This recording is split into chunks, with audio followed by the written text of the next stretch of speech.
money. Oh, I'm running late. Oh, I'm late. I'm late for a very important date. Are we connected? We are connected. This battle station is fully operational.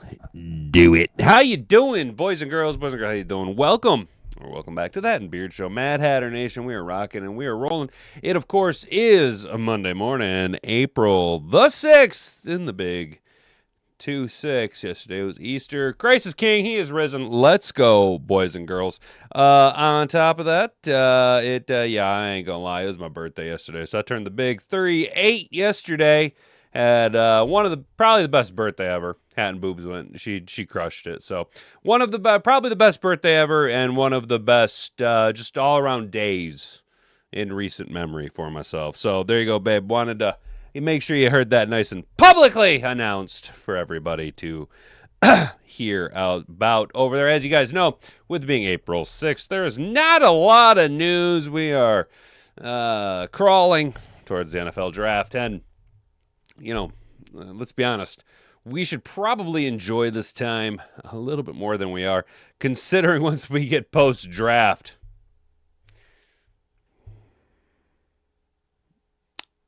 Yeah. You think it's been bad now. It's gonna be like 2 months of just farting around. But we'll get there. We will get there. We will get there. So, but we will be today. Today we will discuss Troy Aikman, James Bond, Austin Powers. What do these men all have in common? Well, they are international men of mystery. Troy Aikman addresses his new but still undefined role with the Miami Dolphins. Okay, so we'll discuss, and obviously, as you guys already assumed, you are correct in assuming, how is this going to work? How is he going to be involved in a yet undefined role with an organization? And we'll talk about it's more so than just a Tom Brady involvement with the Las Vegas Raiders of Oakland. You know what I'm saying? It's a little so a little bit of how is he going to be able to have access to information? We'll discuss. The NFL will also address.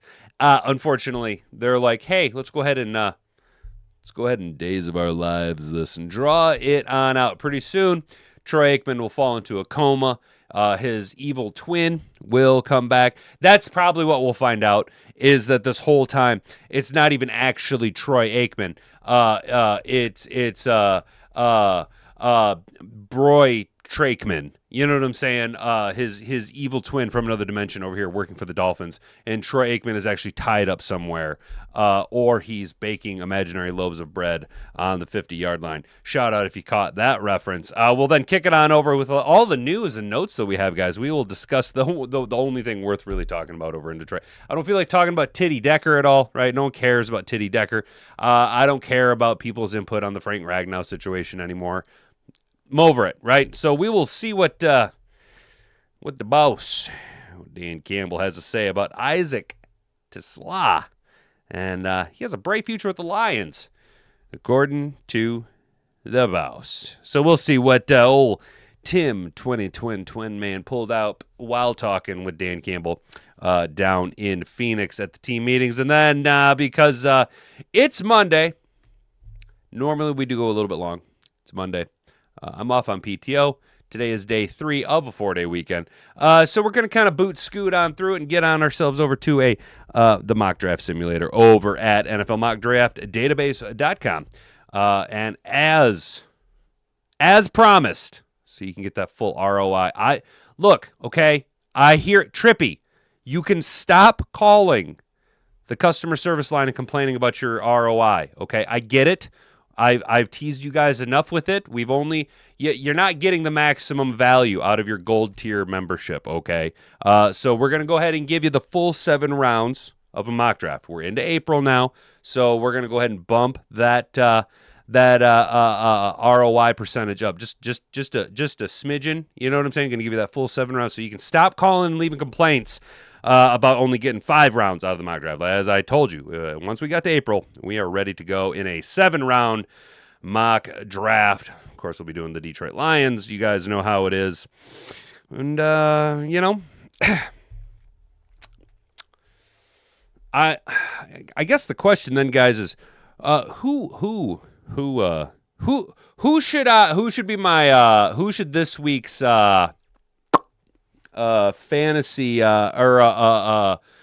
draft crush be this year? Obviously, we've got. Hang on, let me just 1 second. I've been meaning to do this. 1 second.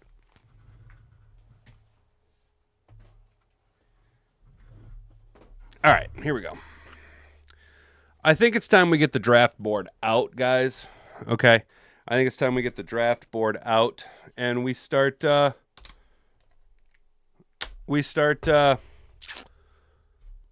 Putting names on a board here, right? I think it's high time that we start keeping track of stuff. We've kind of gone up and down on our draft crushes. Obviously, you know, we've been on Keldrick Folk for a while here. We've been on Sonny Styles, so on and so forth. Last week, who were we high on? Blake Miller, right? And go ahead and try and figure out, based on the thumbnail, who I'm high on this week. I'm going to go ahead and give you a little tip. Boys and girls, it's an offensive lineman from Utah. So go ahead and figure it on out. I'll give you 2 attaboys if you can figure out who that Pokemon is on the thumbnail. Go ahead and leave that down in the comment section. If you want to comment down in the YouTube section of Mad Hatter Nation, of course, you got to have a little bit of foreskin in the game. You're going to have to go ahead and subscribe to the channel, get that big ROI, though, with very little investment. You're going to want to like the videos, share the video around with all your friends. Turn that notification bell on so you can be notified every time we go live Monday through Friday, 10 to 11 a.m. right here at YouTube, Rumble, and we are on Kick as well. But shout out to 8 of you. Damn, man, there's 8 of you guys watching live over on Rumble. YouTube, Rumble, guys, hey, just so you know, there was 2 consecutive days, Wednesday and Thursday last week, where Rumble doubled up the viewership that YouTube had. So shout out to all you Rumblers, absolutely crushing it. All you guys over on YouTube, you gotta step it up. You're gonna go ahead and get them numbers up for me there a little bit there. You know what I mean? We're trying to get to 900 subscribers by the time of the draft. We're less than 3 weeks away. We're trying to get up to 50 subscribers over on Rumble. We're about 5 away before the time of the draft. So do all the things and stuff and things. We're going to go ahead and kick it over to Jocko and get into the show. If you can say the word good, guess what? It means you're still alive. It means you're still breathing. And if you're still breathing, well, then hell, you still got some fight left in you. So get up, dust off, reload, recalibrate, re-engage, and go out on the attack.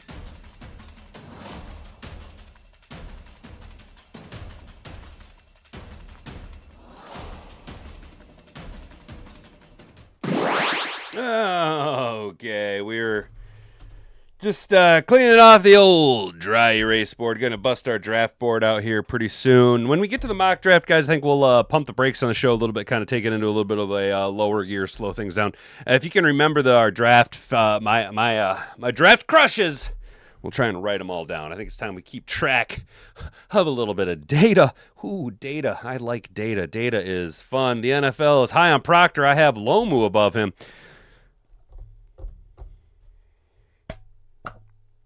Brent Supreme, is that your guess on who that Pokemon is? God damn it. Are we the same person, dude? Oh, dude, I'm not high on Proctor at all. But shout out Brent Supreme. Yeah, Lomu is the Who's That Pokemon on the thumbnail. That's who I'm high on this week right now. Last week it was Balake Miller.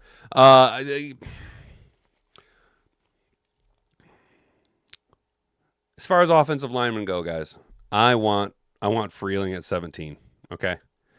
I just don't think that's going to happen. What I want at 17, Falk, Freeling, or Styles. None of those are going to happen, right? So we need to realize the what's probably going to happen. I'm kind of hoping that we can kick up enough information, maybe try and see what's going on. the draft's really going to be a lot of wishing and hoping for the Detroit Lions at 17, and more so what's going to happen at 50. We're going to be kind of bottlenecked if you're drafting from a position of need for the Lions at 17. And then whatever you do at 17 is going to have an if-then statement effect on 50, hypothetically, at least by common business practices. Again, Brad Holmes is going to do whatever the hell Brad Holmes wants to do. I would like us to see, look, obviously, Styles or Folk at 17 or Freeling. If none of those are available, defensive end, something along that. Long and short, I'm kind of hoping that we can get a guy like Blake Miller or Lomu to slide to 50. You know what I mean? I think with the inexperience of Lomu and other guys kind of shooting up the board a little bit based on their workouts at the combine, their pro days, maybe a little bit more analysis on the tape. Maybe Lomu kind of slides down a little bit. But we'll see. That's just kind of what I would kind of like to see happen. But right now this week, guys, I think my prospect spotlight kind of falls on Caleb Lomu a little bit more. Still eyeing Blake Balake Miller. I still kind of like Balake Miller. I ain't gonna lie. Markel Bell can move well enough, and that takes 3 seconds to run around him. He's 6'9" with 37-inch arms. He is much better than Dan Skipper. Brent, come on, dude. Dan Skipper wasn't all that, let alone a bag of potato chips. I hear Miller is going ahead of Lomu, but Lomu goes top 40. That's what I'm worried about, dude. We talked about this late last week about how kind of what the Lions do at 17 will have an effect on the run on tackles. I really think the Lions, well, actually, no. Where Freeling goes, if Freeling goes in the top 10, dude, if Freeling goes in the top 10, I think the Lions are absolutely dog-fucked into having to take a tackle in the first round. And there are some guys that, like that Dexter Lawrence cat, I think he might, or not Dexter Lawrence. Is it Dexter Lawrence? The kid out of UCF, Malachi Lawrence, is that his name? Defensive end. He might not be a bad option in the second round if he slides, but there's a lot of movement in this week and next week. Guys, there's going to be a lot of scuttlebutt around players. The closer we get to the draft, the more hype you're going to hear. I mean, for Pete's sake, I am seeing realistic shots at the Raiders trading out of 1, seeing the Jets move up to 1 to take Mendoza, and then the Raiders wait and end up taking Ty Simpson now. Like, what is going on with the NFL? You know what I'm saying? And for months we've been, Fernando Mendoza. Oh, Fernando, you don't want to go to Oakland. You know what I'm saying? But we all kind of seen that was going on. What's up, Beantown? What's good, bro? Shout out Beantown and his incredibly based running back over there in New England, Travion Henderson. Let's go. Malachi Lawrence is going probably top 42, but he should get Yakus or more at 50. Yeah, I know, dude. And I'm not entirely off Yakus. I'm not that guy. I'm not really that sold on Lawrence. Does that make sense? I think he's a little bit overhyped. I think you're going to see kind of that narrative of small school guy a little bit overhyped, getting elevated above players who have actually produced at a higher level, and then ultimately kind of flush out. Does that make sense? Like, I'm not sold on Lawrence as much as other people are. You know what I mean? What's up, Brandy? How you doing, sister? Good to see you. Hopefully you all had a good Easter, dude. You know what I'm saying? Henderson hurting feelings, and I'm here for it. Me too, dude. Me too. Travion Henderson is now my second favorite running back in the NFL behind Jahmyr Gibbs.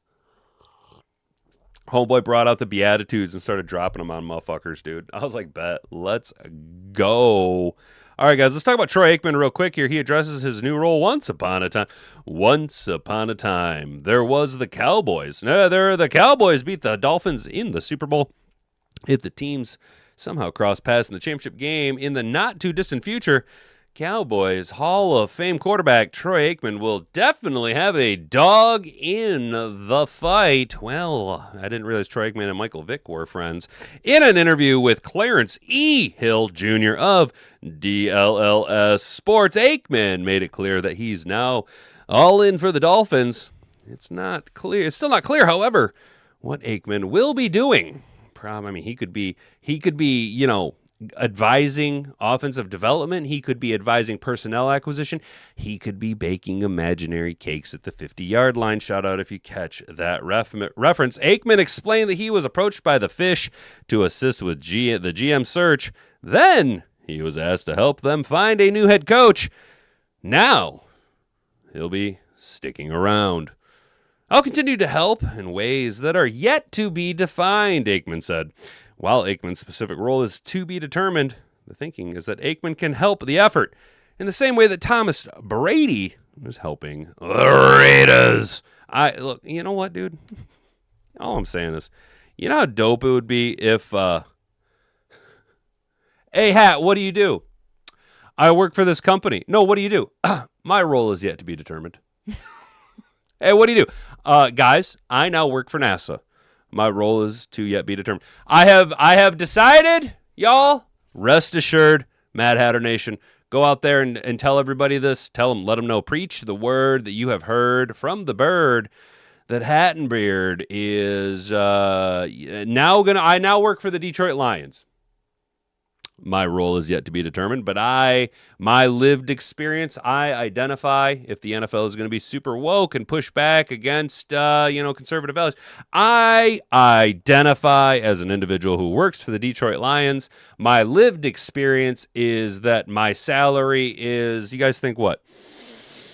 $400K a year? $400K a year. I think that's fair. I think that's a fair salary to pay me for a role that has yet to be determined. Once the Lions want to determine what that role is, my lived experience, my truth, and I identify as an individual who will then take a $400,000 a year pay increase. Okay, so that'll get me into the $800K a year threshold. Once the Lions want to determine what my role is. And don't push back on me because I identify as the individual who's correct on this subject.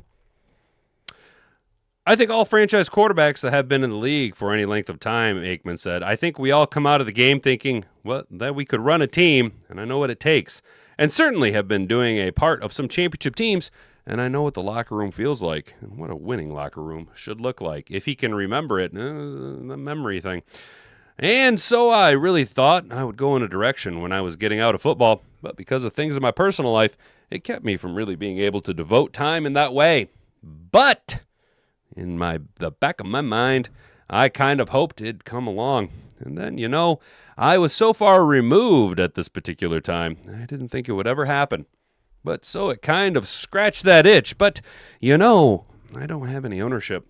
I don't have the influence, if you will, that Tom seemingly has with the Raiders. So it looks similar, but I'm not sure that it is. That's right, because his role is yet to be determined. He's getting a paycheck. Now, I wonder if there's any type of a Bill Parcells connection there. It is similar to one of those important respects that continues to be glossed over by the league and the broadcast networks. While calling the game for 32 teams, Aikman now has a clear interest in the success of one of them. And he apparently plans to leverage things he learns in his primary job to assist the performance of his second one.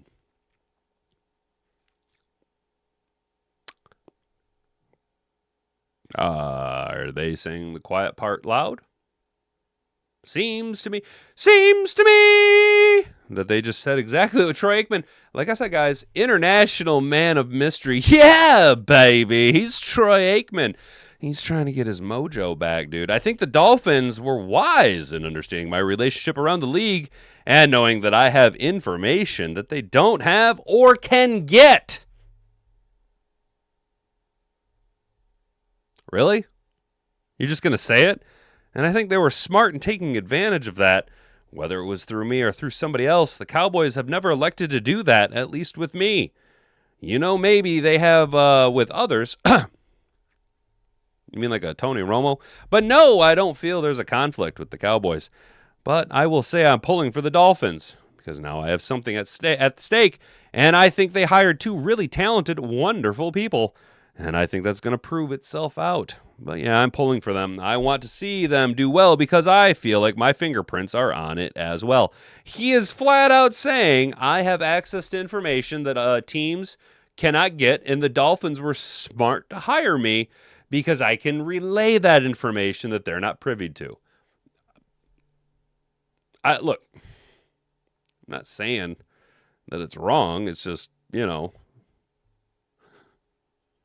you have to say it out loud, dude? You know what I'm saying? While there may be no direct conflict with the Cowboys until they play the Dolphins, the conflict of interest between Aikman's main job and his side job is clear. And it will become an issue the moment Aikman shows up to visit another team's facility and or attend another team's practice. especially if the team is on Miami's 2026 schedule. As to Aikman's dual role, the league has said it will address the situation, quote, at the appropriate time, which means after it's an issue. In the interim, Aikman will be in the draft room with the Fish, further cementing the fact that he's on the payroll and working to advance the team's interest. So what the NFL said is, until fans make such an issue publicly, we're not going to do anything about it. Yep, we're not. We don't care. That's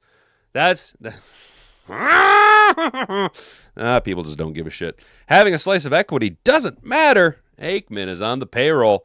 He wants the Dolphins to win. They've hired him. As Aikman said, due to the fact that he has information that they don't have or can't get. His two jobs have clearly conflicting interests. One employer will expect him to gather information that will help him perform at the job to the best of his abilities. The other employer will be expecting that the information gathered in his first job will be shared for strategic purposes in the second job.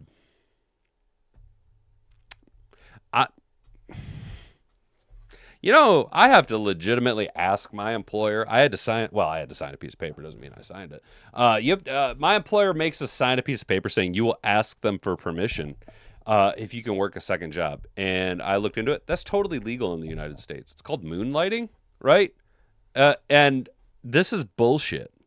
Look, I don't have a problem with Troy Aikman, right? I'm actually Troy. Like, I like Troy and Joe, but this is bullshit, dude. This is bullshit. He slap the like button if you agree that this is bullshit. He should not be able to work for the Dolphins while also being privy to analyst broadcast information, right?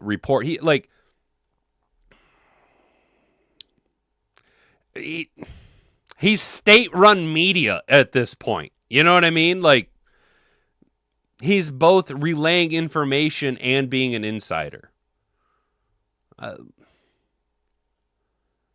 So I guess unless the NFL is going to allow all 32 teams to have a liaison, we'll just call it a liaison because that's what he is. He's acting as a liaison. He's going to be privy to information that the team is not allowed to maintain a competitive edge because of the role that he's in as a reporter.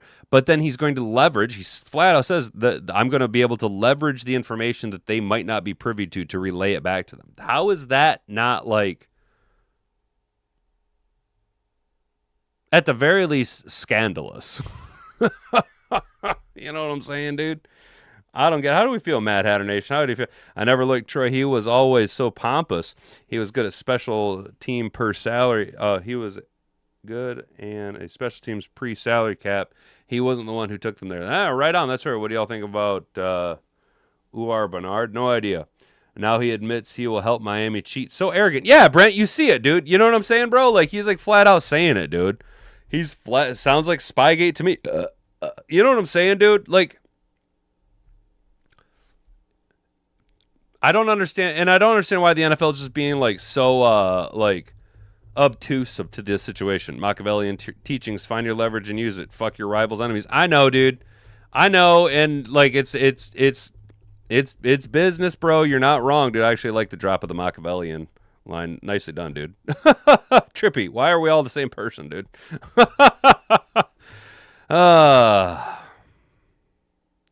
Right? Aikman is right about one thing. If the league is going to allow him to hire broadcasters to funnel information they don't or have or can't get, every team should be smart enough to do it. I mean, you're not wrong. It all goes back to Brady's dual role. The moment the league shrugged at Brady's working for Fox, number one analyst and owning a piece of the Raiders, a bridge was crossed. Aikman is merely the second guy to cross that bridge. Unless the league burns that bridge down, any team that doesn't follow suit will have a competitive disadvantage. I agree. Oh, look at her boobs. Ask a pro, how long does $2.5 million last in retirement? I don't care. Look at them boobies. Hello, boobies. That's what drew me in. I ain't gonna lie. I got to hear and I was like, oh, I don't know what this ad is. That's on purpose. I was like, boobs. And I was like, oh, I don't care about no $2.5 million in retirement. I ain't gonna make it that long. I just seen them boobies. Hell yeah. Let's go boobs. Troy Aikman's kind of being a boob. The Dolphins are being boobs. The NFL's being boobs about this. How boobish behavior can you get? To just be so blatantly obtuse to what's actually happening. And, like, Now that they've allowed two teams to do it, will it not, like, the NFL either has to now completely allow it. Oh, man. The NFL really boxed themselves into a corner here because since they have allowed two, right? Two players, and two of them are Hall of Fame quarterbacks. That can be kind of set aside.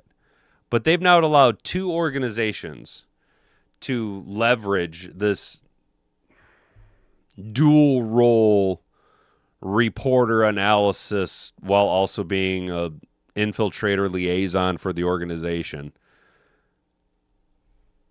The NFL now either has to allow all 30 other teams that haven't done it to do it, which is going to destroy what little bit of purity is left in the game, or they have to stop it, right? And this is where they've boxed themselves into a corner. What team do they pick to stop it with now?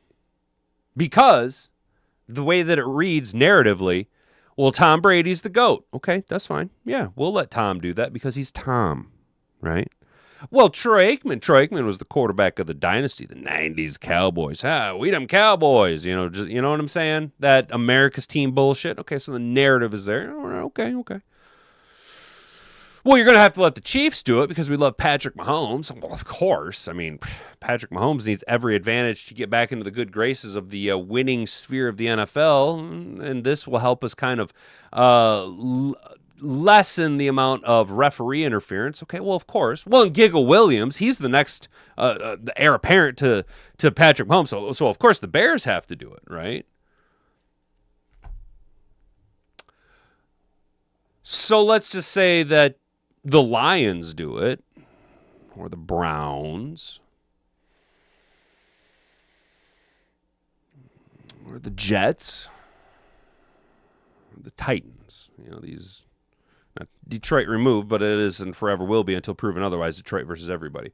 But some of these not as competitive, historically competitive teams.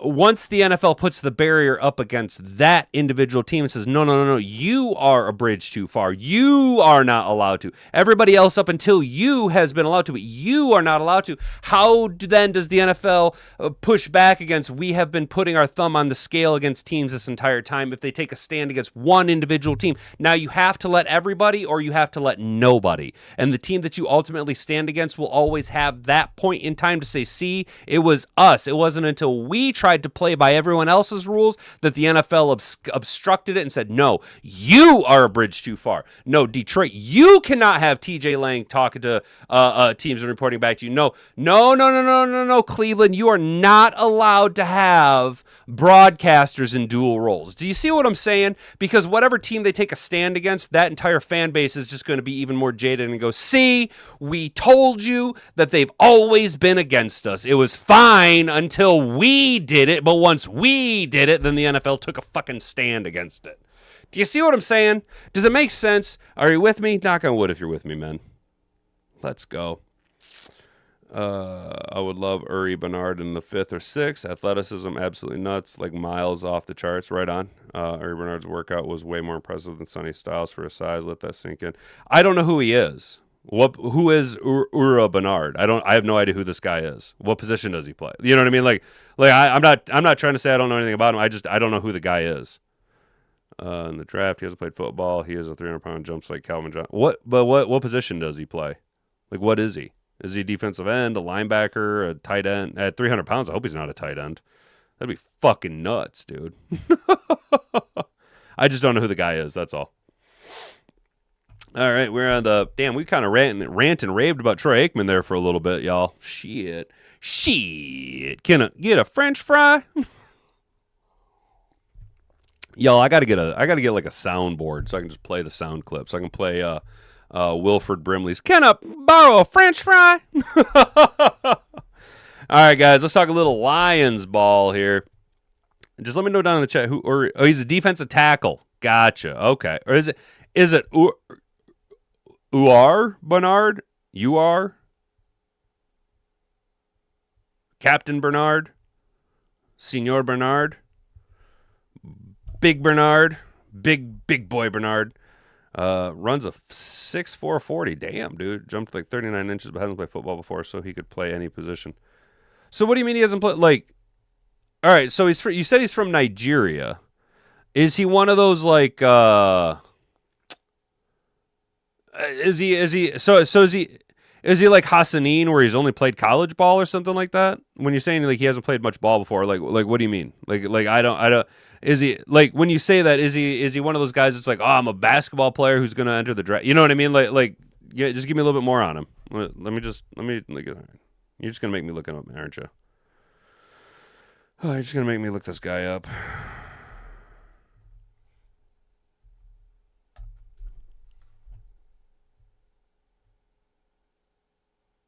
What's an IPP? International prospect, something like that. International player pathway. Gotcha. So the best story, his position, the college stars, hoping they're going to translate. And the one player is virtually guaranteed to hear his name called draft weekend. Haven't heard it before because he's yet to top official snap. Play any official snap of organized football. He played defensive tackle. We grew up in a village in Nigeria. Friday Night Lights. You can get a jaw-dropping workout numbers, but you might think he's a hyperbole, a way to garner interest in the story that's more interesting off the field than is. So let the record straight right now. I'm deadly serious when I say Bernard would walk into NFL as one of the best overall athletes on day one. Okay. If you want to prove, look no further than his workout at the league's HBCU showcase this week. He stands 6'4.5", weighs 300 pounds. He moves like a man, half that size. Posted a 10-10 broad jump. Good Lord. A 39-inch vertical and ran a 6'40" at Virginia. For context, every single one of those numbers would have led all defensive tackles. Combined by control or a foot in the broad jump, 2.5 inches vertical jump. I wanted to mention he has 6% body fat. If you'd like to know how much 6% body fat, here it goes. Damn, he's 300 pounds and looks like that. That's impressive. That's impressive. People this big simply not move with so much agility and explosiveness ever, even by the standards of elite NFL athletes. His RAS score, which compares his testing results, is off the charts. Right on. Right on. So, all right. I mean, here's the thing. And I don't want to, like, fucking poo-poo it. You know what I'm saying? But whenever, like, I get it. He's a physical freak, right? Hasn't played much organized ball. And the only thing that I have to, like, counter that is whenever people are like, oh, he's a physical freak, look at him go, is I go, yeah, and Brock Lesnar couldn't make it in the NFL. You know what I mean? Like that, like yeah, athletics is one thing, but you got, I don't know enough about the guy. Does he have the, like, skill set to be able to hone his skills at a rapid rate as to maintain a competitive edge in the NFL? You know what I mean? Like Michael Phelps is a freak athlete. Doesn't mean he's going to be able to play ball well. You know what I'm saying? Day 3 pick, long arms, big hands, fast. He looks like he could play maybe a defensive end. Day 3 pick. I'm fine with that. I'm totally fine with the day 3 pick. You know what I mean? This guy's much bigger, stronger, and faster than Brock Lesnar. It isn't funny. No, that's fair. I'm just saying that, like, that's like the one thing, like, whenever people are like, oh, they're a physical freak, I'm like, I get that, but it doesn't necessarily mean that it'll translate well, because I just, like, the first thing that comes to mind is I think of Brock Lesnar. You know what I'm saying? Like, that's the only reason.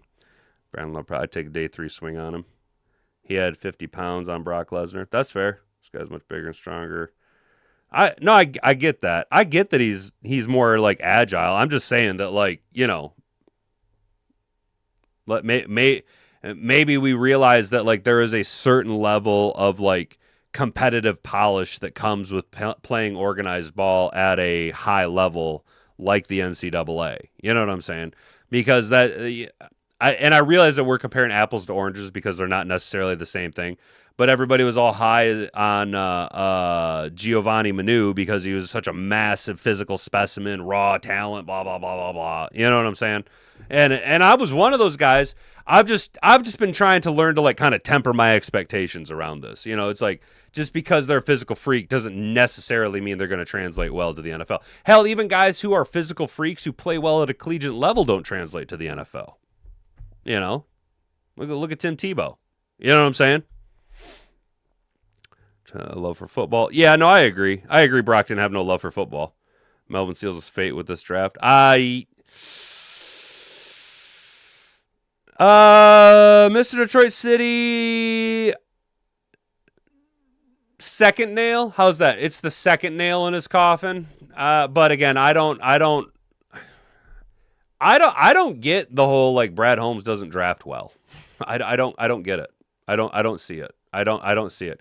I don't understand the mentality of Brad Holmes doesn't draft well. You know what I'm saying? Like who really hasn't? I mean, Enos Rakestraw because of injuries. Jack Campbell is an All-Pro. Jahmyr Gibbs is the best running back in football. Jamison Williams would be a number one on any other team. Amon-Ra St. Brown was taken in the 4th round. Aleem McNeil had a down year coming back off of a knee injury.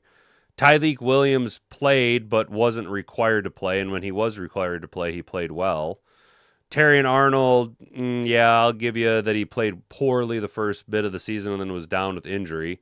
Kirby Joseph has led the NFL in interceptions and takeaways since entering the league outside of his injured last year. Brian Branch was ascending and then ruptured his Achilles. Aiden Hutchinson was a second-team All-Pro, had 14.5 sacks after coming back from a tib fib. Penei Sewell has been the best offensive lineman since coming into the league playing out of position. Tater Ratledge should be ascending. Christian Mahogany played well despite being injured and playing sparingly. I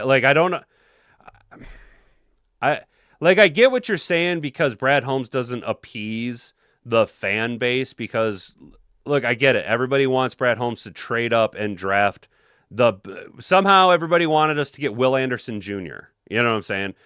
But I don't understand the narrative around our draft picks not working out. You know what I'm saying? Is there any level, or if he had any level of organized ball play, he would be a first rounder. I'm not disputing that, Brent, but ifs and buts, bro. Ifs and buts. You know what I'm saying? Doesn't trade 3/4 to move up 15 spots to draft him. Preach, Jack. Yeah, I can't wait to dance on Mr. Trade's Super Bowl. You won't be allowed to celebrate because you hate Brad. He's had more home runs than strikeouts. And that's kind of the thing. Like, I get that some of the picks haven't worked out, like Chase Lucas, Levi Onwuzurike, Josh Pascal, Giovanni Manu, Colby Sorsdahl. I really don't think Sione Vaki has really produced very much. I don't think that was really worth the pick. Broderick, Bo Derek Martin. Bo Derek Martin.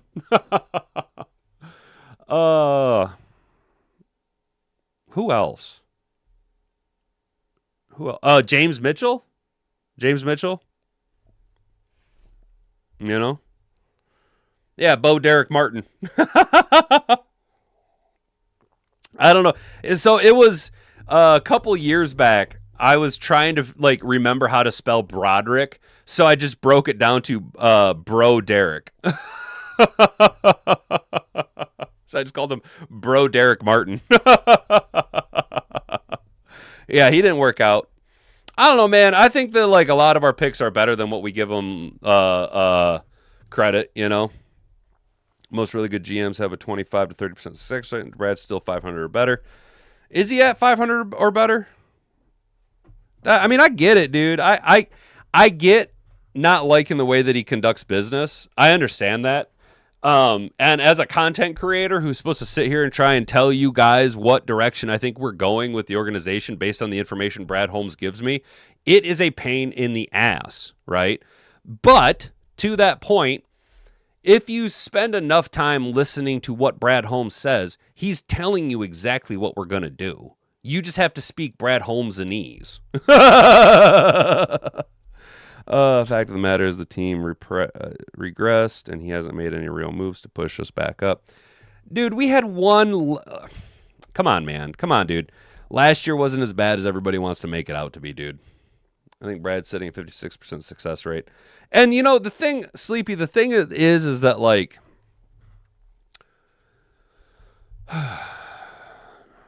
outside of some of the picks, Brad Holmes has this thing of, he drafts talented players, but Lions fans are so conditioned over so long of the player we draft in the first round has to come in, has to be an all-pro right now, and has to save the franchise right now. Day one, Calvin Johnson has to have 1,200 yards and 15 touchdowns. Day one, right now.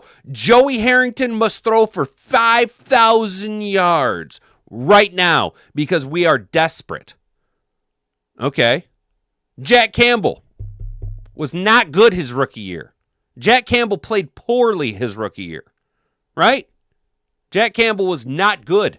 Jack Campbell came into the NFL heralded as a pass rush or a pass defending linebacker, right? 6 interceptions in his senior year at Iowa. He was supposed to be a pass coverage pro, and he sucked donkey dick. He was terrible his first year, constantly getting cooked, lost in the sauce. The reason that Jack Campbell has the nickname with me of Action Jack Campbell is because we couldn't figure out what to do with him, so they would just send him on the blitz. And when Jack Campbell comes on the blitz, he stands in this G.I. Joe action figure type stance and runs like this. It's very mechanical. Jack Campbell was the best linebacker in football last year. Jack Campbell was an all-pro. You know what I'm saying?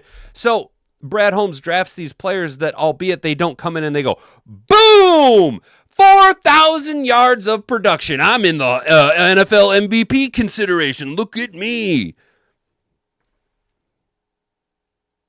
But they end up being annually top of their class in production, right? Outside of an injured year with Aleem McNeil, he has been ascending. He has been playing very, very well. That's why he got a contract extension. You know what I'm saying? Penei Sewell. Can you honestly sit here and say, okay, so by the rationale of we have regressed, it's statements like, well, you could say Penei Sewell didn't win the offensive or the Potty Award winner. Well, why didn't he? By the numbers, he was the best player in football, but because he didn't win the accolade, he's not the best pass or not the best protector in football. So he regressed. You know what I'm saying? Like, if you're looking at it on the surface level, yep, they didn't make the playoffs. Yep. Okay. Again, we can talk about it ad nauseum if you want. The changeover in coordinators, the changeover in personnel, all the media hype and hubbaloo, the fact that we started playing football in July and played every single major holiday, the fact that our team is not conditioned to making 2 straight playoff appearances. You know what I'm saying? It's going to take its toll. How we bounce back, though, this year will be a lot telling. We still finished above 500. As a team, as a fan of the Detroit Lions for 38 years, okay, as of yesterday, it was 38 years. This is the golden era. We've never had it better. The Super Bowl window is still a giant gaping butthole, wide open. You know what I'm saying? Still is hurt most of the year. Exactly. Sorry to see about Wayne Fonts passing. I liked him in Detroit. Yeah, good old Cocaine Wayne died. Yep. Brad is outpacing Howie to start his career in Detroit. Philly, that is undeniable.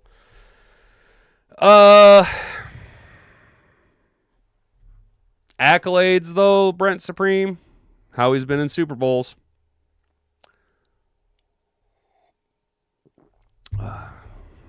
I wouldn't go that far, but yeah, we are better than when Brad got here. That regression is so overblown. The health of 2 or 3 players made the difference. Rick, you know what, dude? You are correct. The regression is overblown, and I will funnel it down to one injury. One injury kneecapped us. Whoever bit off Kirby Joseph's kneecap needs to stop it and give it back. Okay? That was the injury that fucked us. When shit his first 5 years of Philly. Oh, no shit. Gotcha. Okay. See, I don't follow Philly enough, dude. I don't follow Philly enough. I know that Howie has been in 2 Super Bowls, 1 ring, and he loves to draft Georgia players. Also, I don't think Jalen Hurts is all that great. I think he's a system quarterback. I think Jalen Hurts is a system quarterback. I think if Jalen Hurts was on any other team, he wouldn't be nearly as productive. I think Jalen Hurts is Tua Tagovailoa that throws right-handed and can run a little bit better.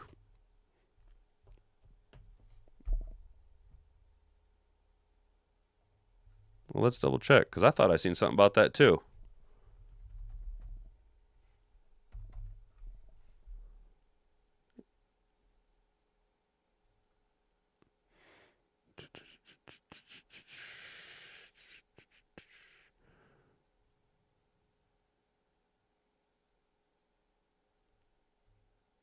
Huh.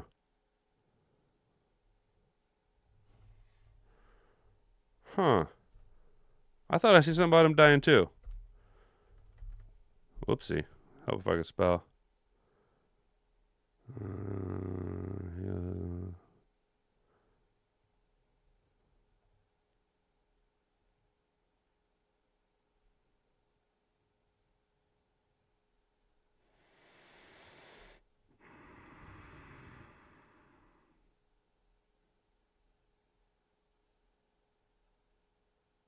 Hmm.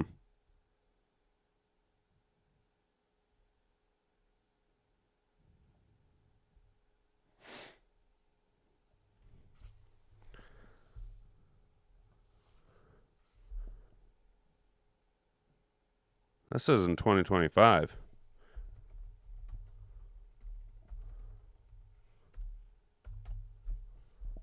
Yeah, he's still alive according to this. As of late, was spotted in good spirits. Huh. I don't know. I guess Cocaine Wayne's still alive. Didn't he do a bunch of blow and drive through naked?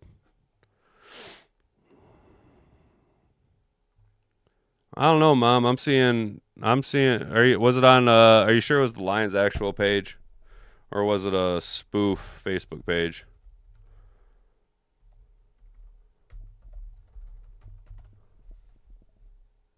Yeah, he's still alive.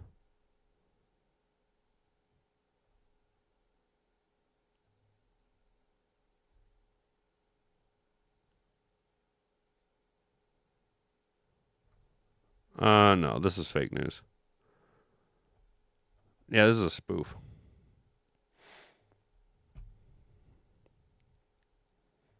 Wikipedia still says that he's alive. You gotta stop at the Facebook, dude. Facebook's trash, man. Social medias are garbage. Garbaggio. All right, guys, let's get into the mock draft here, because I want to go get some lunch here after the show. Hat and Boobs took the day off. I ain't even trying to sound like a paid advertisement, but y'all, Wendy's chicken tenders, they slap. And I'm just gonna tell you right now, if you liked or like Arby's chicken tenders, you will like Wendy's chicken tenders, because they're the same thing. I'm not dead yet. 'Tis but a flesh wound. Coach who drove through Wendy's naked. Gotcha. Okay, Brent. Gotcha. I couldn't remember if it was Cocaine Wayne or an assistant coach that drove through the drive-through naked. Ironically, Wendy's. You're good, Mom. You're good. The internet as general has always been satire. Consume at your own risk. 100% trippy. Joe Cullen was naked at Wendy's. Gotcha. Stuck at work meeting, still want to drop and leave a like and show some love. Appreciate it, Snake. Thank you, brother. Go crush it at your work meeting, dude. If you want to get out of your work meeting, maybe go get some Wendy's, but don't drive through the drive-through naked. Don't do that. Like, we all haven't been there before at 2 a.m. in a drive-through. Dude, all I'm saying is, like, it just depends on the level of fame that you are, because, I mean, who hasn't been naked in a Wendy's drive-through before? Right? Buy your own buy your own chicken tenders from Sam's Club. They're the same thing. Good to know, American Boxer. I appreciate that, brother. Thank you, and shout out American Boxer, you guys. Make sure to go subscribe to his channel. He's out here doling out information to help us grow and develop, dude. Excuse me. Art, you have to wear a shirt. You want to? Oh, so you guys want to Winnie the Pooh it? You're Pooh Bearing at Wendy's. Barnes and Rodriguez are considered draft hits for Holmes, and are both nothing more than extremely overpaid, glorified special teams players. They're not good. I often forget that Barnes was the first class of Brad Holmes, and Rodriguez is better than people give him credit for. What's up, Mafortagi? I don't know if I'm pronouncing that right. They F you at the drive-thru. 100% they do, bro. I was denied service on a moped at a 2 a.m. Burger King at MSU. That's lame, Art. Dude, that's lame, bro. That's anti-mopedist, bro. They're you anti-mopedite. Chicken tenders from fast food are over-oxidized. That one serving 4 fucks up kidney function for over a week. No shit, dude. No shit. Good to know. Good to know. Matt G. Gotcha, brother. Appreciate it, dude. The 4 threw me off, bro. And, you know, dude, so y'all be clever with your handles and shit. So what up, Matt G? Appreciate it, dude. I don't know if you've been a long-time follower or not, dude, but thanks for hanging out, bro. Hopefully you like what we do here, man. We are about to go ahead and dive into this mock draft here for the Detroit Lions, and today's our first mock draft in April. So that means we're going to be doing all 7 rounds, dude. Let's go ahead and get into this bad boy and get on after it. Oh, what do you know? Mendoza went number 1 overall. Big surprise there, dude. Holy hell. Wow, I'm shocked. God damn it! If Freeling could stop going at 6, I would be so fucking happy, man. Oh my God, the Cleveland Brown Eyes are the bane of my existence every mock draft. Fucking Cleveland and the fucking Brown Eyes, man. Nobody likes you, Cleveland. Nobody fucking likes you. Stop taking the player that I want, you overblown dickheads. Oh my God. Arizona, kick rocks and flip-flops. Nobody likes you. The Rams, same thing. Jacksonville, eat a dick. The Raiders, go fuck yourself. Oh, there's no good trades. Nobody wants to trade with me in the first round. Son of a bitch, what are we going to do? Fuck me in the go task. That fucking hurt. You fucking whiz that thing. Regular George Starbuck over here, man. Ow, fuck me in the goat days. Shit, you fucking whiz that thing, man. Regular George Starbuck over here. I zigged when I should have zagged, huh? You tried to throw me with the button hook, huh? Hey, goat. Do y'all know what the hell that was from? Holy shit, man. Oh, charcoal grilled ribeye and corned beef brisket in the crock pot. Hell yeah, dude. That's what's up, dude. Oh, your Beaver Nugs. Right on, brother. Hell yeah, dude. What's up, dude? What's up, brother? Good to see you, man. Hell yeah, bro. That's what's up. Dude, yes, Brent, you know that. Dude, you know it. Yes. Yes, Brent Supreme. You know, you fucking button hooked, man. I guess I'll just go back to having the old man beating the shit out of me and watching my cock get smaller. Going to go to the Ragu Festival.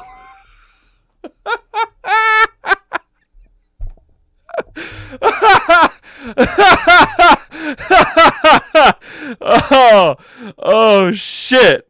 Oh, fuck, y'all. If you guys don't know, we're talking about old... Oh, fuck, dude, what album is that off of? Holy shit, guys. We are getting out in the weeds, guys. Oh, my God. Yo, we just got hit with a squirrel like a motherfucker, guys. Yo.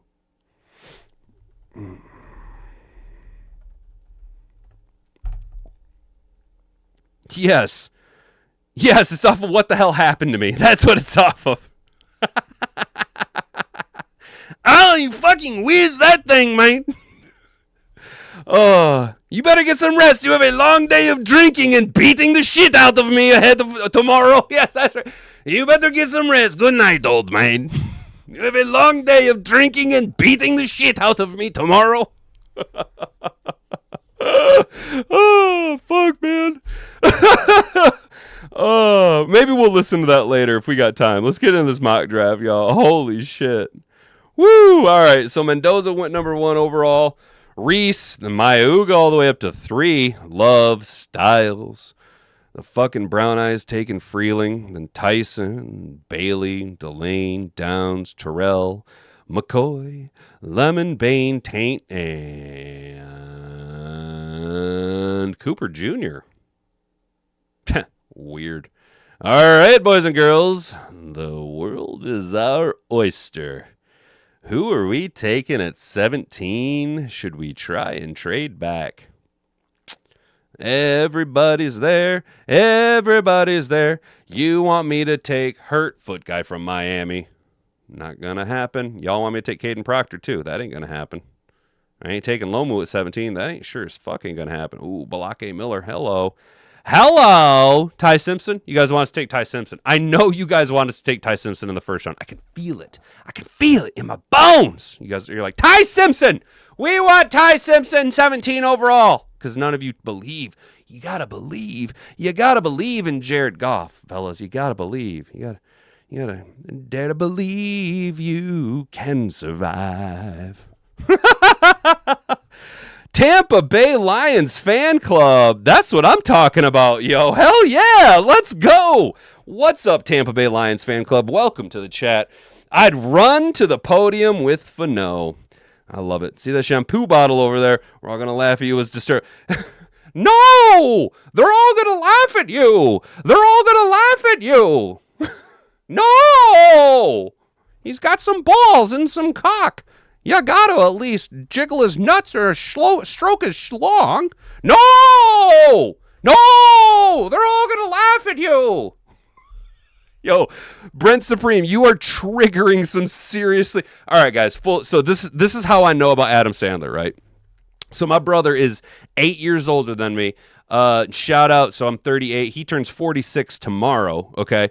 So I used to fucking steal my brother's Adam Sandler CDs and listen to them on my portable CD player, like on my headphones, just laughing my ass off, just like quietly, not to get just like listening to this shit in like 6th grade, dude. No, they're all gonna laugh at you. They're all gonna laugh at you. You know what I'm saying, dude? That's how I knew who I knew who Bobby Boucher was. I knew him as what is it, the retarded Cajun or something like that. Where and now a retarded Cajun meets Mel Gibson. He's like, oh, bird on a wire, not so good. You know what I'm saying, bro? Shampoo is better. It goes on first and keeps the hair clean. Conditioner is better. It goes on second and keeps the hair silky and smooth. Silky and smooth. Silky smooth. What is that? That's Zohan. Silky smooth. Silky and smooth. Is it silky smooth or silky soft from Zohan? Holy shit, I didn't realize how big of an Adam Sandler fan I am, dude. I'm 47. That was my freshman year of his comedy. Hell yeah, Brent. That's okay, dude. That's how we know so much, dude, because you're the same age as my brother. Steve G, B, P, and D-Y, and D-Y. Don't do it. Regular Starbuck over here. Dude, Tampa. Bro, that's exactly what started this, dude. Is I just straight up said, I was like, oh, they fucked me in the goat days. Shit, you fucking wheeze that thing, man. Regular George Starbuck over here. Oh, man. Yo, I fucking, like... If you were able to if you've seen the filmography that I consumed as a kid, it's like, oh, I get it. Now there it is. There he goes, Mr. Whenever I get mad, I turn into Adam Sandler. You know what I'm saying? 100%, Brent. 100%, dude. Yo, also, you know what I think is wild, dude? Is I was watching. I don't know if you guys believing in golf is a letdown. No, dude. JG16 for MVP. It keeps the hair silky and smooth. Yo, I was there's this. It's based on a book series, but there's a science fiction show called The Expanse, and it's wildly good. It's like, as far as our understanding of physics, it is like the most accurate, right? Just look up the phrase burn and flip or flip and burn. Look up the phrase flip and burn, and you're like, oh my God, that's nuts that they incorporated that. But in this show, there is like the technology for them to travel through space a little bit faster is a drive, right? And it's called the Epstein drive. I'm just like, fuck, man, that sucks. But the books are really good. The show is great. You can get it on Amazon, but it's fantastic. I strongly recommend you guys check out The Expanse. It's wild as hell. Guys. All right, boys. So what are we doing at 17? Are we picking or are we bailing? I say we run up to the podium and grab Fano.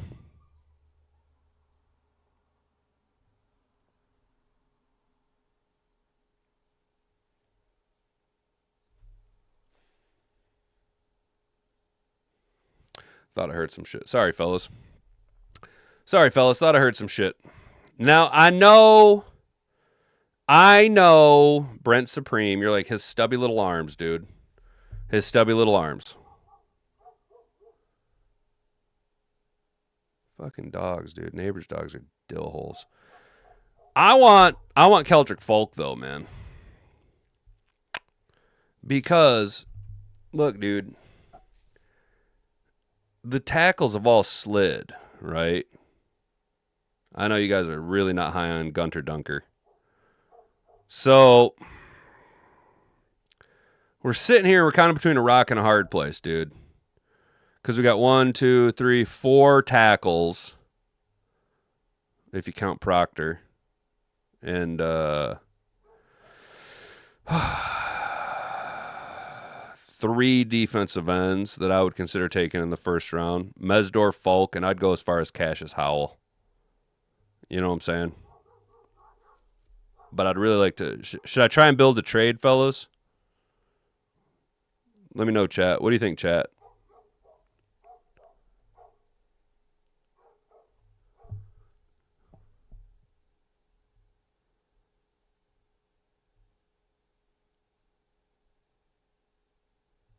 Sorry. Almost had to yell at the neighbor's dogs. My neighbor's dogs listen to me more than they listen to them. Falk is a 3-4 end, draft an OT, and save Goff's life, huh? I have tried to watch Expanse like 5 times. I hear it's awesome. I haven't made it past the first. Oh, yeah, Brent. You know what, brother? You are not the first person to tell me that, dude. And after watching, so I've watched the Expanse like 3 times, dude. I have got to admit. So the first 2 seasons were done by Sci-Fi, and it's evident, right? And the first couple episodes, it's very, very lore dense and world building. Yeah, no, I feel you. I understand. I understand, dude. I understand. I've seen them several times and still always find myself wondering who he is. That's the first few. Seen them. Who do you mean them? Take Spencer Fano at 17. You like him, huh? You like Fano? I like Fano too, dude. I like Fano too, but Brent Supreme has made some good arguments against him. Namely, his stubby arms are hard to play at the tackle position. But yeah, dude, The Expanse, the first few episodes, I'll give you that. Yeah, for sure. And the first 2 seasons are done by Sci-Fi, and then Amazon picked it up. And you can tell by the set design that it's done by Sci-Fi, But the story's good, dude. It's good. I watched Stargate like 3 times, and there were like 300 episodes. Cheesy but fun. See, dude, and to that point, I can't get into Stargate, man. I've tried. I can't get into Stargate. I love Fano, but he might end up on the interior. I know what you're saying, Brent. I know what you're saying, but I'm thinking we just pull the trigger. Do you think if we acquire a 3rd-round pick and legit center, was there like a Connor Liu and the Lions would take them? Art, I don't think center is now a position of draft need for us because one, we signed Cade Mays. We also traded Juice Scruggs, kind of juiced the David Montgomery deal. He can play both guard and center. And also, if you think back, we signed a futures contract with Seth McLaughlin, who was the Remington Award winner at Ohio State at center before rupturing his Achilles his senior year at the back end of his senior year. He missed all of his rookie year last year, but was on the practice squad for the Cincinnati Bengals. He now is under contract with the Detroit Lions. Oh yeah, Brent, I won't take it. I guess. And not for nothing, but in the mock drafts, we've been seeing Jake Slaughter slide to like the 4th round now, dude. So if like Slaughter's in the 4th round, I might pull the trigger. But I don't know. But you can't go wrong with O-lineman. Lions O-line took a major hit. Steve, I'm going to push back a little bit. Our offensive line narratively, outside looking in to 31 other teams, yes. But I'm going to tell you right now, dude, Titty Decker was not that great. And Graham Glasgow sucked donkey dick, dude. A fried bologna sandwich could have blocked better than Graham Glasgow could. Problem is Seth McLaughlin at 290 center of the Lions, like the Slaughter type. I know, dude. I know, Brent. I agree with you. I'm just trying to kind of like structure the narrative around why we would or would not pursue a center in the later rounds. However, I am completely in the camp of like if Jake Slaughter is in the 4th round, why fuck around? You know what I'm saying? Is there so say we get into the fourth round and Jake Slaughter is still, for whatever reason, still on the board. If we've already addressed tackle, edge, or linebacker, or edge and corner, or tackle and safety, or any number of those, if we're in a position where that center pick, that fourth round Jake Slaughter type, becomes absolute luxury, yeah, fuck yeah, all day, 150%. I just don't want I don't want us to be going into the draft with a narrative of, okay, we have to take a center in these rounds somewhere, where you could be looking at like, hey, maybe there's a defensive tackle that we really, really love in the fourth round. You know what I'm saying? Some guy who could come in and play that Roy Lopez role while being that third defensive tackle type play. Does that make sense? That's why you say they take a major hit. Are you talking about Taylor Decker? Oh, you mean last year? I see what you're saying. Steve, my bad. I thought you meant this year during the offseason. I see what you're saying. No, yeah. So then to that point, you're 100% right. We did take a step back last year. Offensively, our run game wasn't there. The narrative around the pass protection isn't really statistically supported. We did give up more sacks and I think 9 more pressures than we did the previous year. It looked worse than the numbers actually reflect. There's a lot that goes into that. Our offense didn't have as many chances on offense because Kirby Joseph wasn't taking the ball away at a historic rate comparative only to Ed Reed since entering the NFL. Johnny Moe screens couldn't pull his potato head out of his little spud ass and refused to use David Montgomery as a human battering ram. That really sucked. Now we got Isaiah Pacheco. Hopefully we get good 2 solid years of using him as a human battering ram to just loosen up the butthole of the defense and let Jahmyr Gibbs just run balls deep, 60 yards at a clip. You know what I'm saying? I think that there's a little bit more narrative around the Lions because of what the expectations were. We obviously failed to meet the expectations, though I don't think that the Lions really failed by the margin that is narratively structured around the organization. Did I use enough $3 or $3 words?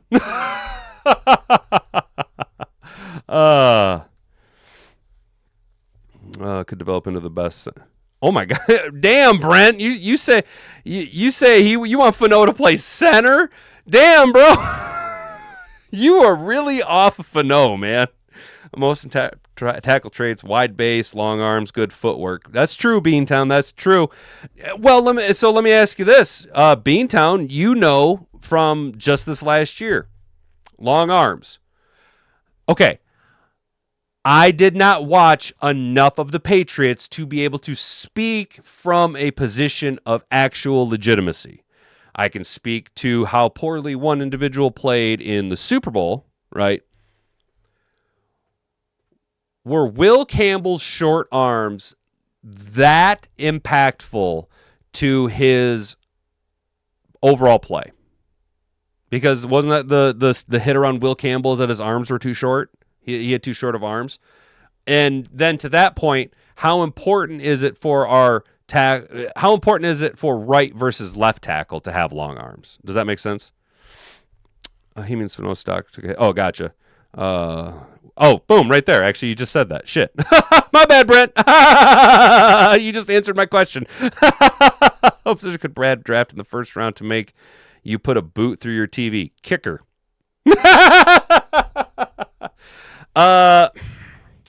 Art, if we take a running back or a wide receiver or a quarterback or a tight end, a skilled position on offense, I'm going to be really irritated. As far as defense is concerned, I don't see a actual necessity to take a defensive tackle in the first round. Outside of that, I can see an argument for linebacker. I can see an argument for safety. I can see an argument for corner. Obviously, defensive end. So to answer your question, it's the most obvious answer: skilled position players, kicker, punter. That type of shit. Campbell got cooked in the playoffs. Dude has short arms and it killed him. Gotcha. I'd probably laugh if we took a kicker. Wide receiver would be my killer. Hell yeah, Trippy. He's undersized for a tackle. Okay, Beantown. So I guess then Beantown and Brent Supreme. How much can we project the play level of Will Campbell onto Spencer Fano? Because what I'm reading is Spencer Fano is hitting all of the developmental retardation points that Will Campbell showed are legitimate. Damn, that sounded way smarter than I think it was.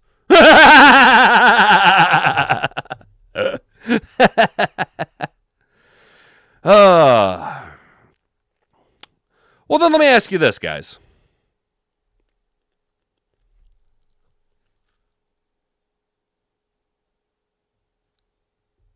I like Christian Mahogany. Okay, I do. But what right now would you feel more comfortable in? Your starting offensive line having your left guard be Christian Mahogany, or your starting offensive line having your right tackle being Larry Borum? Let's focus on the offensive line in the first round. Let's just lock into 17, guys. Let's just lock into 17. Do you feel confident having, Sewell, Mahogany, Mays, Ratledge, Borum, or do you feel more comfortable, or do you feel more comfortable going like a Sewell, Leone, Mays, Ratledge, Borum, or a Sewell, Mahogany, Mays, Ratledge, Fano, or Proctor, or Lomu, or Miller? You know what I'm saying? What do you guys think? Jesus Christ, I'm turning into Peter from Portlandia. Nance. I don't know.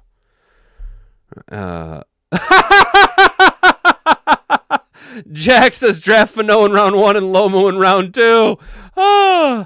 Short arm size, undersized tackles can't get leverage and don't have the footwork speed to defend the edge. I'll give you that, dude. Yeah. I'm more comfortable with Mahogany starting, but Borum did look good at right tackle for like 10 games after less than a mid-career. See, Brent Supreme, bro, you get it, dude. You see where I'm in, dude. You see where I'm at, dude. What was it, Rick? What is it? What does he call him? What does he call Christian Mahogany? Holy Oaks or something? Holy Oaks? Something like that? Sleepy Exotic says pine, something pine. You like Borum. Gotcha, Borum. See, it's doing that translation thing, and Borum translates to pine and something else. All right, guys. All right. Okay. Mormon Oak. That's what it is. That's what you call him. Mormon Oak, dude. Yes, Mormon Oak. Yeah. Mormon Oak, dude. Yeah. Look, yeah.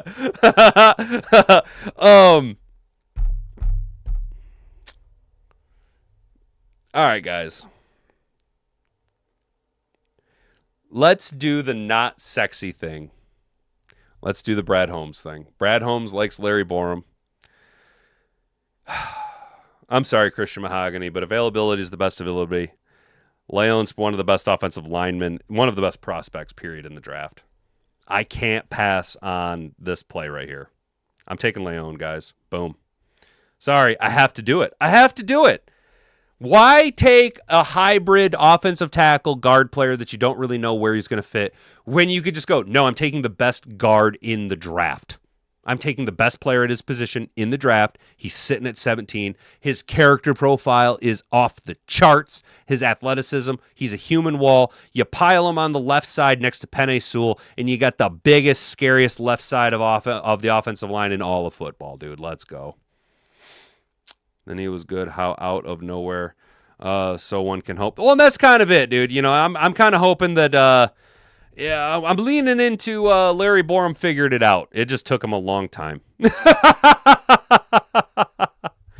right, boys, here we are at 50. We got offers. You're not giving me anything. Not giving me nothing good. Green Bay can kick rocks and flip-flops. I'm not trading with any of those assholes. Oh, look at Finkel's Einhorn fell.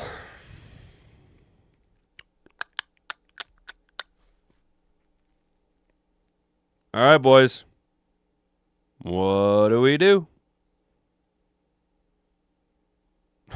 Man. Anthony Hill Jr., Caleb Banks, Chris Johnson, R. Mason Thomas, Jacob Rodriguez. Linebacker, anything outside of a defensive end is going to really bottleneck us to get a defensive end. Yakus will probably not make it. 4th round, we're looking at maybe Anthony Lucas slides to us. Or Tyreek Sapp. You guys are really liking this Tyreek Sapp guy.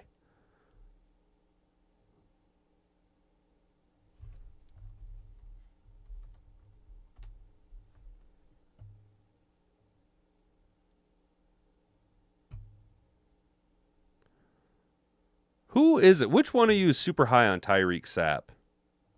Was it Jack? Gotta take Finkel. Damn, you guys are all like, fuck it, take Max. Damn. I know, Brent. I know they do, man. I know that, and I have a huge crush on Folk too. I'm just trying to give us a little bit of deviation for thought exercises. Got to take Finkel biggest knocks on Campbell, where his foot speed and short wingspan. Watch the Super Bowl tape. Bull rushed him off his outside shoulder and literally wasn't fast enough to get it set up. No shit.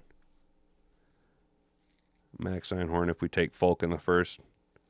I think we met with Sapp. Nice. I'm going to ask a stupid question. Is he related to Warren Sapp?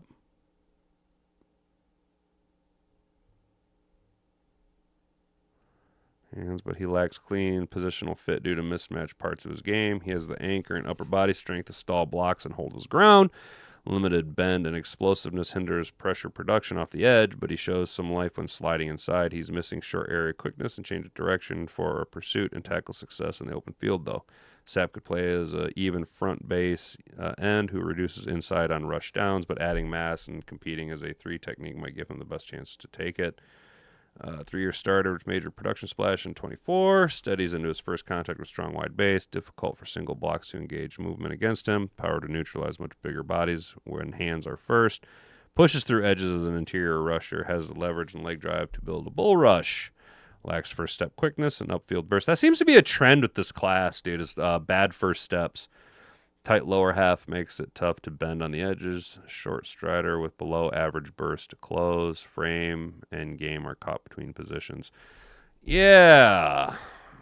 I don't like it, but I like it because this is exactly Levi Onwuzurike. Am I wrong?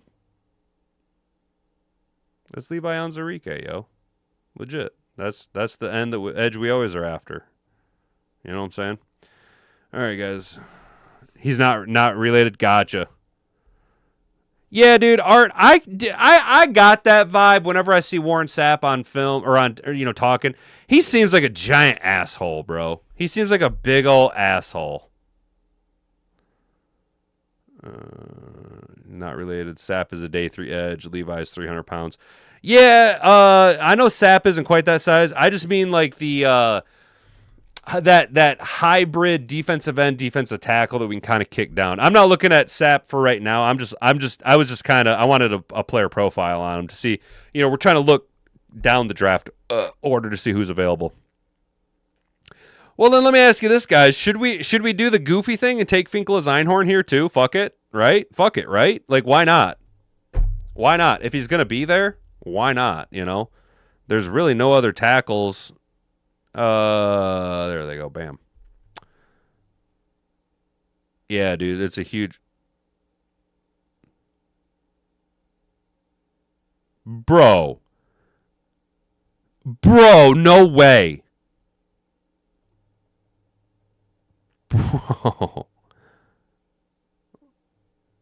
Bro, are you shitting me? Am I reading this right? Gunter Dunker went before Finkel as Einhorn? Oh my gosh. Holy shit. Okay. Yeah. Nope. Take a Finkel as Einhorn. Kick rocks and flip flops. Everyone go suck my nuts, dude. Suck a fart straight out of my ass. I'm taking Finkel as Einhorn. It could be a day 1 right tackle starter. Yeah. That's why we pulled the trigger on him, dude. That guy's solid. And I can't remember, was it Brent or was it Art who turned us on to Finkel as Einhorn? One of you guys really turned me on to Finkel as Einhorn, and I've been just like really hoping that he just like and I know it's not going to happen. I know it's not going to happen because people who know more about football see it as well. Okay, Finkel as Einhorn ain't falling to us at 50. No matter how many fucking times I mock him to us, every fucking mock draft he's there, and I'm gonna get all this fucking hope and wish and copium, and it's not gonna fucking happen. God damn, that was you, Brent. I thought so, bro. I thought so. Yeah, dude, now we got the best O-line in football if you follow Hattenbeard, dude. That's why I said, guys, I have unofficially been hired by the Detroit Lions in a undetermined role. Almost 34-inch arms, hell yeah. What's up, Raw? What's good, brother? How you doing, man? Good to see you, dude. Dude, you know, Raw, bro, this is going to sound weird. I was actually thinking about you earlier this weekend. I was like, you know what, dude?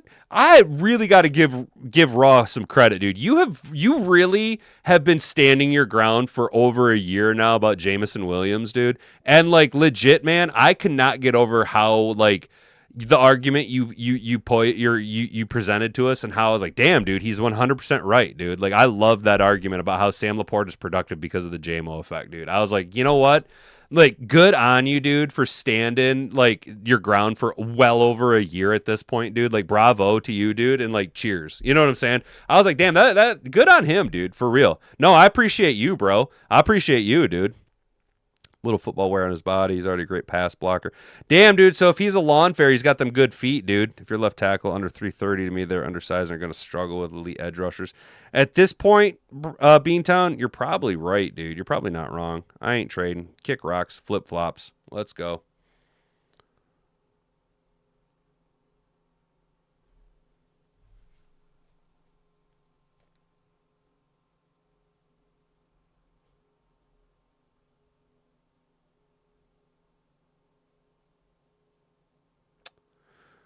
I'm not 100%, but it sounds like somebody in my neighborhood is mowing their lawn right now. Nope, it's a wood chipper. Never mind. Nope, it's a wood chipper. Ah, they must have the old PDF files. They're processing the PDF files right now. That's gotcha. That's what the wood chipper's up for. Feet first, fellas.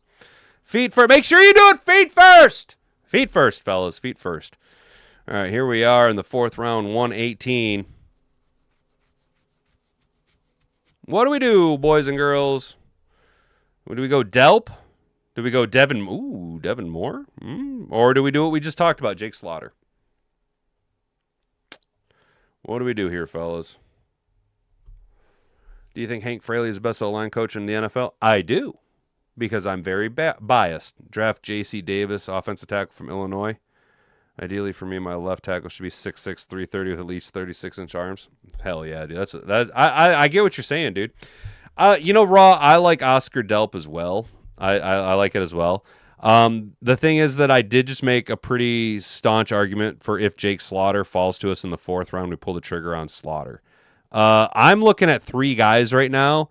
I like Oscar Delp, I like Devin Moore, and I like Jake Slaughter. I'm going to go ahead and put a poll up for you guys. 36-inch arms are ridiculously rare. I agree. That is pretty long.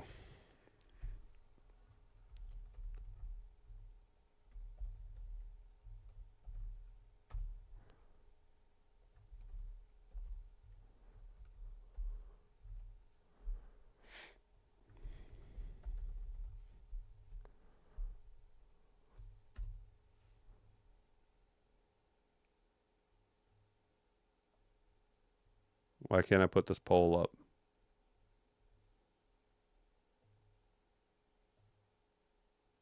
What the fuck? Would the Lions fans be mad if they picked O-line at their first pick? No, I don't think they would, dude. That's what I did. I took O-line in my first pick. There we go. Here.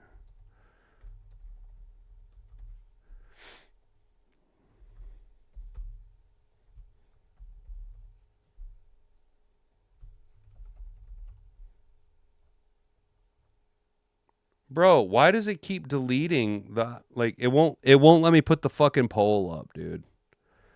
Lame. He's 6'9". Damn, bro.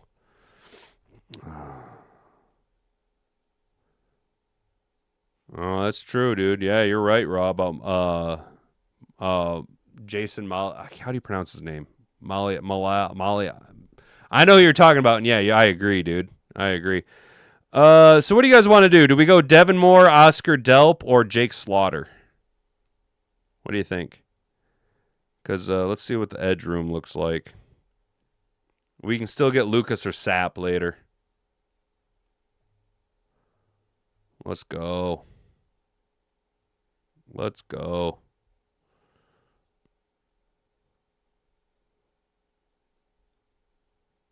Good old Harold Perkins keeps sliding.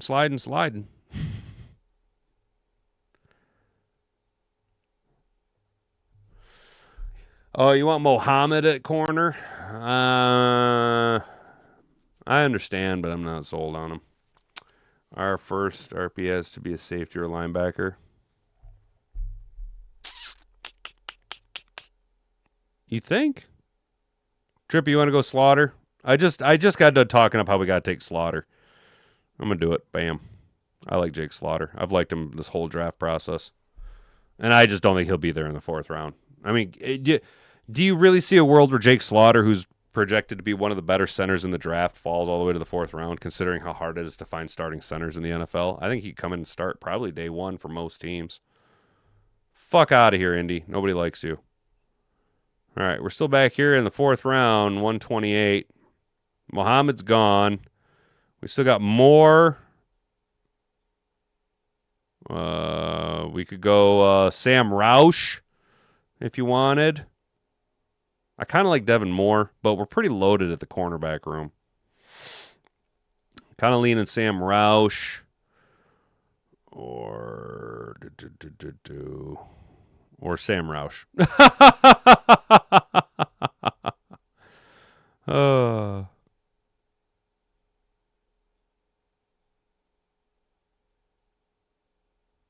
Yeah.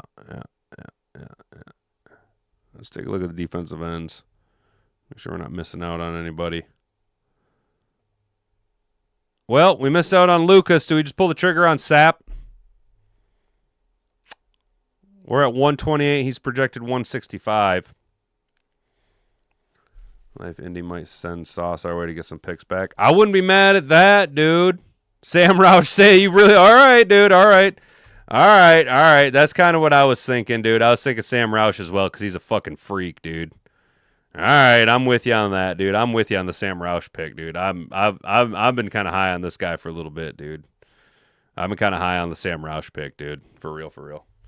Damn, y'all, we're at an hour and a half already. I am fart-assing around over here, man. Good Lord, fellas. Good Lord. Make sure you hit that share button, like the video, subscribe to the channel if you're new here. We got to pick up the pace here. I'm getting my ass is getting hungry. Shit. I feel like Jamo kind of disappeared in the second half of the season. Should that concern people? I get what you're saying, Beantown, but I think that was just the way that the year went for us, dude. Things got way too goofy on the offensive side of the ball as far as like schemes and coaching are concerned. I'm not worried about Jamo at all. Eric Gentry at linebacker. The guy can play all 3 places. Gibbs runs for 3,000 yards with this draft. Yeah, dude, the way I'm drafting offensive linemen, dude. Fuck yeah. All right. Here we are, round 5. Rayshon Benny. I can't pass. Sorry, guys. I'm not even leaving it up to you. That's that defensive tackle I was saying that we could pick up in the 5th round, dude. You know? Let's go, dude. Let's go.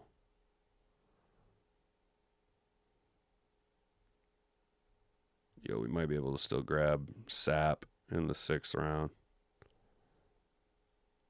Oh, no, we're grabbing him at 181. We're grabbing him at 181.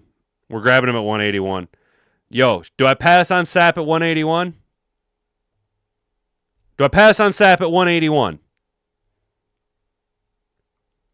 I don't think I can pass on Sapp at 181, y'all. Was he talking about J.C. Davis? One of y'all's talking about J.C. Davis? Damn, yo.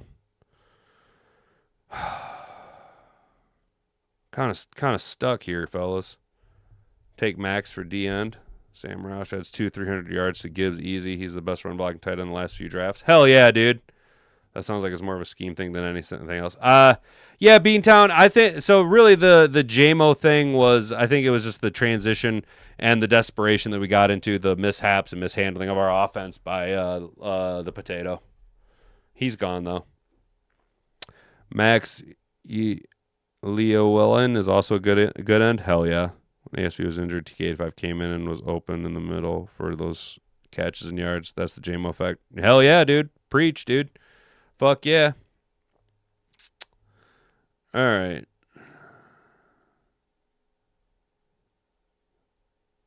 Yo, I don't know, man. Who's this Max fella you were talking about at defensive edge? Max Leo Wellen? Lola Wellen? Let me ask you this, guys. Do you want Max Llewellyn or Tyreek Sapp at your next defensive end, or at the pick for defensive edge?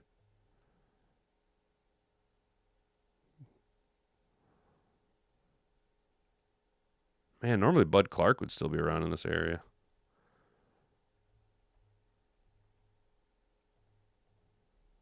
Sapp 100%, huh? It's Llewellyn. Gotcha.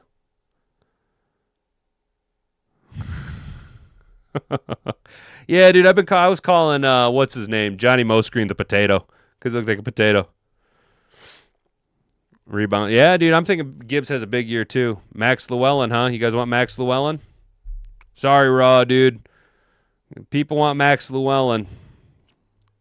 Let me ask you this: do we wait? Do we pump the brakes and try and get him in the 5th round, or in the 6th round? Think we can grab him in the 6th round? Do we get cute with it? Fuck it. Let's just take Llewellyn now.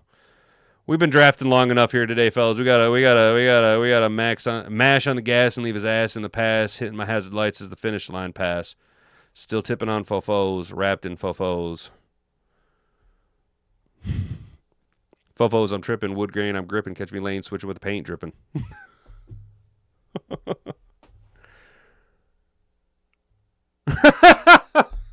God damn. I'm fucking.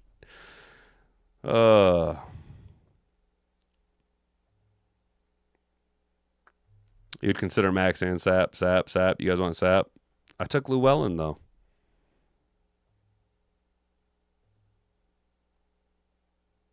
If Sapp's still there, I'll take him in my next pick. How's that?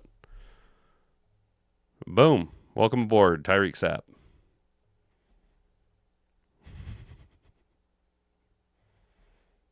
There, we went.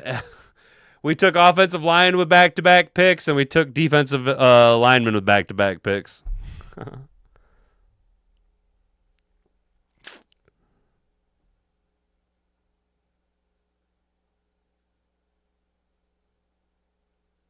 Ooh, do we take Demings? You guys want to grab Demings in the 6th round? Let's grab Demings, dude. Let's get this special teams guy, huh?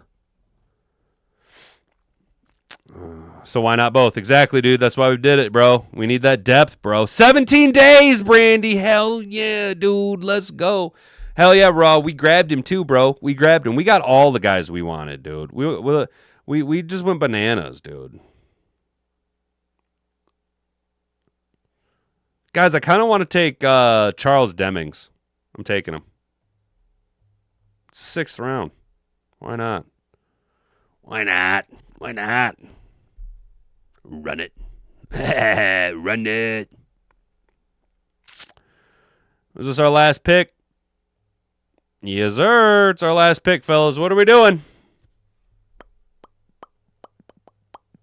What are we doing? Round 7.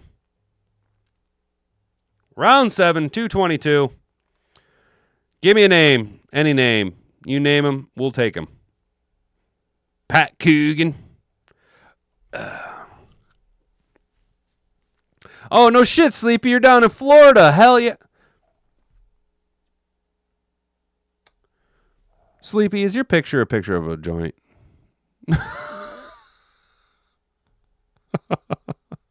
I just got a good look at that. Is your picture a picture of a joint?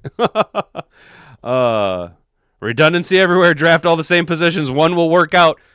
And that's what Brad does, right? Takes 2 corners, takes 2 defensive ends, takes 2 defensive tackles. One of them's bound to work out, right? I got a 50-50 chance.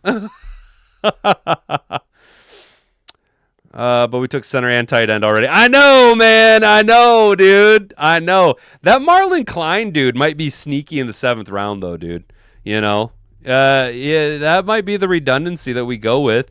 But I think Roush is really gonna push. If we were to take Roush, he's our Brock Wright's gone. If we draft Sam Roush, Brock Wright is gone, gonzo, 100%. Tyler Conklin's already pushed him down to the 3rd wide receiver spot. We bring in an offensive lineman disguised as a tight end and Sam Roush. Bye-bye. Time to die. Our defense is designed to stop the run and collapse the pocket from the inside out.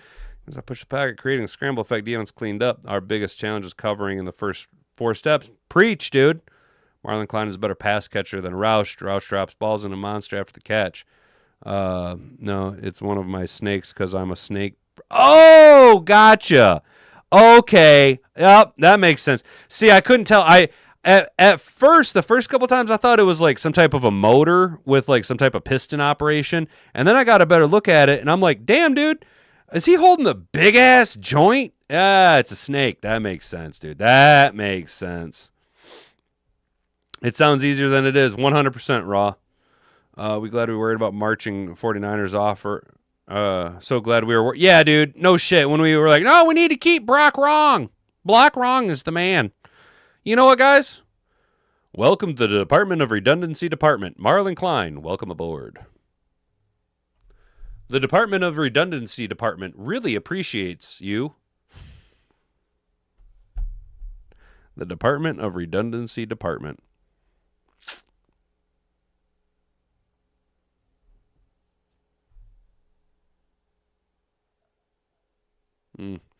Guess I didn't have many people lined up at the wood chipper as I was hoping for. Or I think feet first might go a little faster, you know. Really pulls it in. Woo! Look at us cleaning house, boys. Look at that, huh?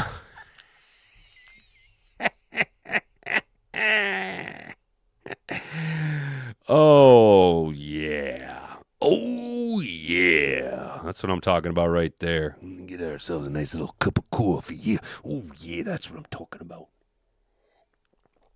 That's what I'm talking about right there. That's the type of draft that we're after, getting all the big bodies. We've got our offensive line. We've got our defensive line. Hell, we even got a tight end and a defensive back. Let's go. Could you guys tell what our goal was?